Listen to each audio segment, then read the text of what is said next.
I'm Charlotte, and this is Chatting with Charlotte, where I share conversations, life hacks, and inspirations to help you on your healing journey from childhood trauma. So it's been a week since I talked to you, and it's been a bit of a struggle. I realized yesterday that I had not posted all week.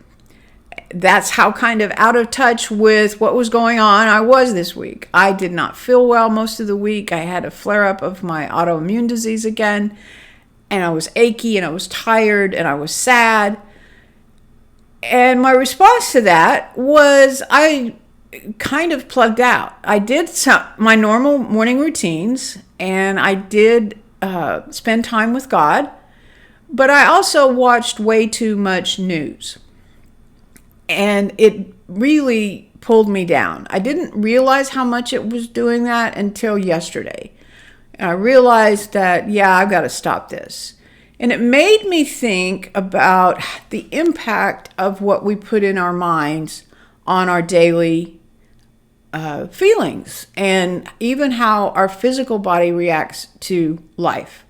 So the scripture comes from Romans chapter 12, verse 2.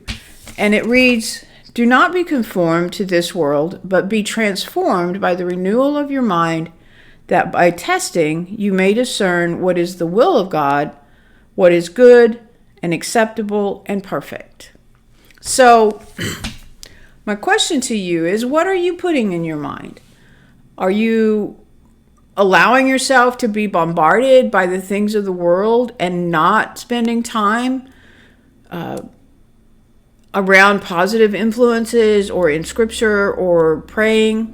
And because what we put in our minds seriously affects how we view the day.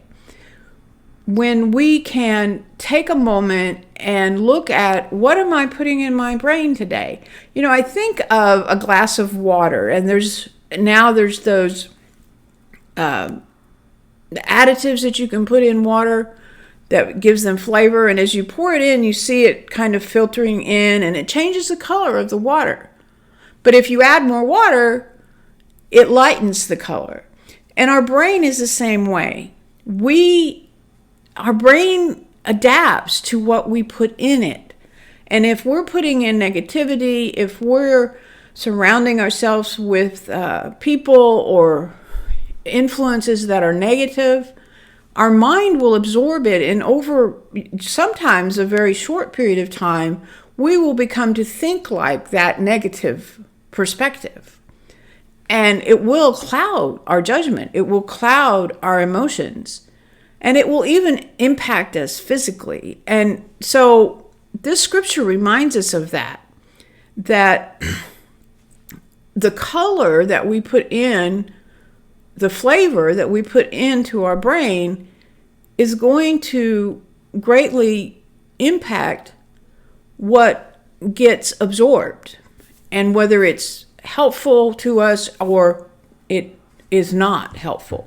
So as you're healing, and you're maybe having a particularly difficult time and things are confusing and not necessarily going well for you, it might be helpful to stop and think, what am I putting in my mind?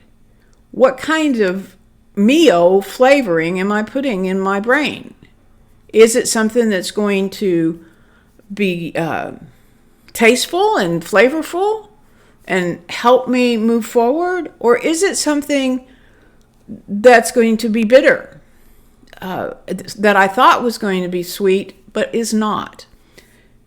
That's kind of what this scripture means. We kind of absorb what we put into our mind.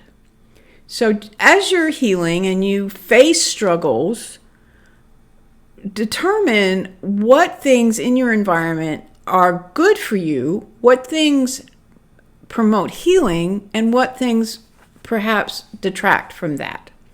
So that's, as I look forward to this next week and I commit to being more diligent about posting, I hope that this inspiration and conversation will be helpful to you. So please subscribe, and thanks to all those that have subscribed, and comment below how this particular inspiration affected you. And thank you so much for watching, and I will talk to you again soon. Bye now.